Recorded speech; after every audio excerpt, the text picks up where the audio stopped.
In this video I'm going to slice up a recording of Mbira keys into single samples. This beautiful Mbira and Damatsoko tuning was made by Frederick Bujuru in 2020. I'm using an audio software called Reaper. I drag in the file. Let's make it a bit bigger. Now this is what the recording looks like. Each of these peaks is the beginning of a note. Let's zoom in. You can zoom in and out with the plus and minus keys, or with a mouse wheel. As you can see, all notes fade out to complete silence. Before we start editing, let me set up a few things. First, I go to the Options menu and check Ripple Edit per track. Again in the Options menu, I go to Snap Grid and uncheck Enable Snapping. Then I open the Preferences window. I select the Media tab under Appearance, and there I check Display Media Item Gain if set. And down there in the Items Volume Handles drop-down, I check 0 dB is center of item. I click OK. And lastly, I'm going to save a project file. It contains the result of all my edits.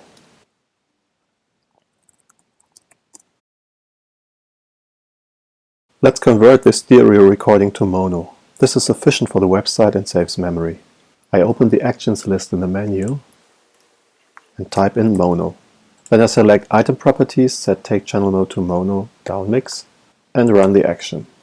Now there's only a single mono waveform. For the actual slicing, Reaper has an excellent tool called Dynamic Splitter. It detects notes automatically. To bring it up, I can hit the D key or use the Edit menu. Again, it needs some setup. For the split point settings at the top, I check Add Transients, I uncheck when gate opens, and I check when gate closes. At the bottom, I select Split Selected Items as the action, and I check Remove Silent Areas. The minimum slice length is about 200 milliseconds. The gate threshold affects the note start detection, and hysteresis the note lengths. Adjust them according to the volume and the noise level of your recording. This is a very quiet recording, so I go with a threshold of about minus 53 dB, and the hysteresis is a bit too high. The notes are too short, so I set it to about minus 11 dB, and now the note tails are captured nicely.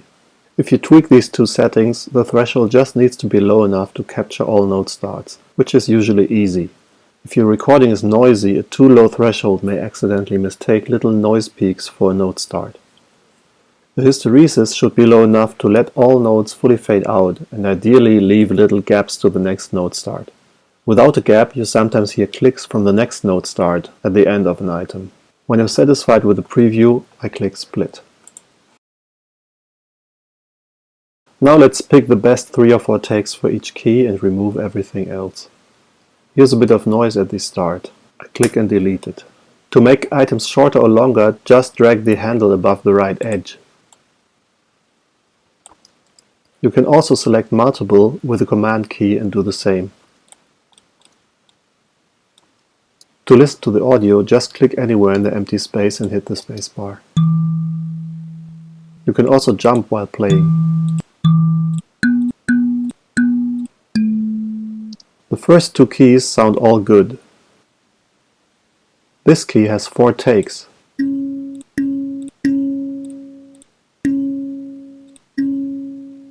The first one is a bit low and I delete it. To make things easier for later, I visually group the takes for each key. There are many aspects for choosing good takes.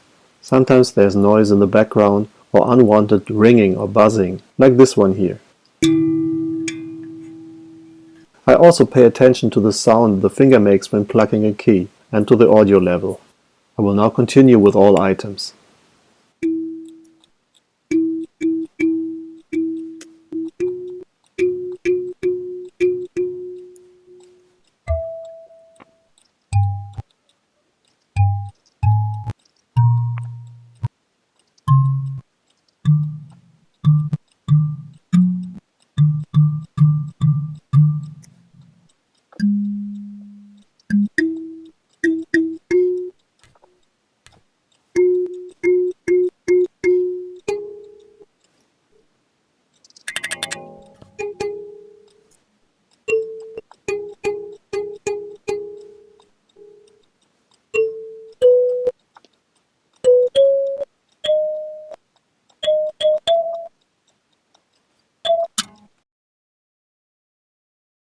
Now let's normalize the audio, which is bringing it to the maximum level. I select all items, and in the Items menu, I go to Items Processing and select Normalize Items with Common Gain.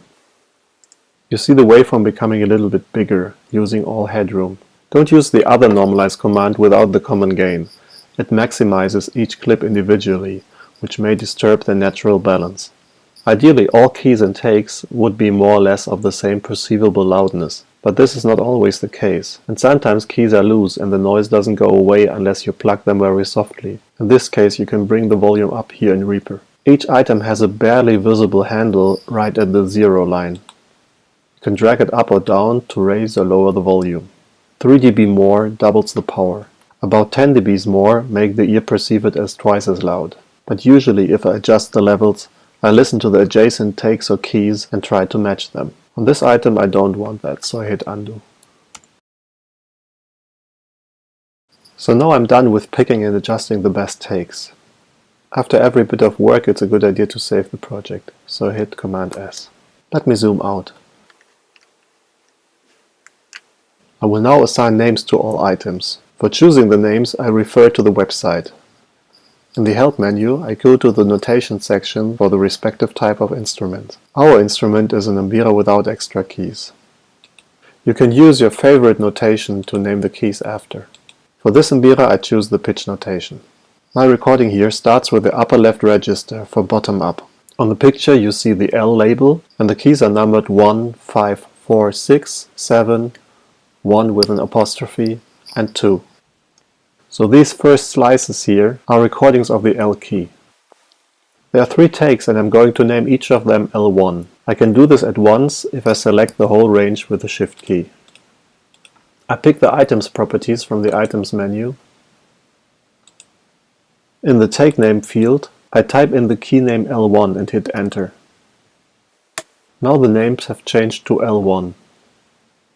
I will continue doing this for all takes and then save the project. If you are not familiar with the notations, or there is not yet one, just skip the naming altogether.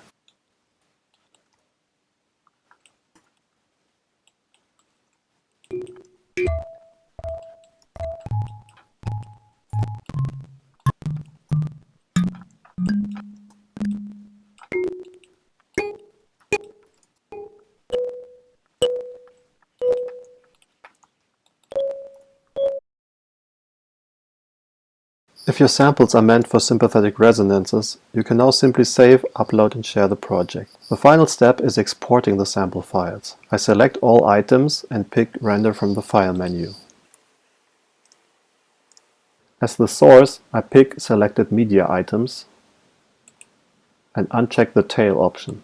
I type in $item for the file name, so the files get named after the items. The format is WAV files and the bit depth is 16-bit PCM. Now I browse for an export directory. I create a new folder called Export. Lastly, I set the channels to mono and click the render button at the bottom. So here's the result. As you can see, for multiple regions of the same name, Reaper automatically appends a dash and a number, which is understood by the website's audio engine. It will randomly pick one each time a key is played, which makes the playback sound a bit more natural.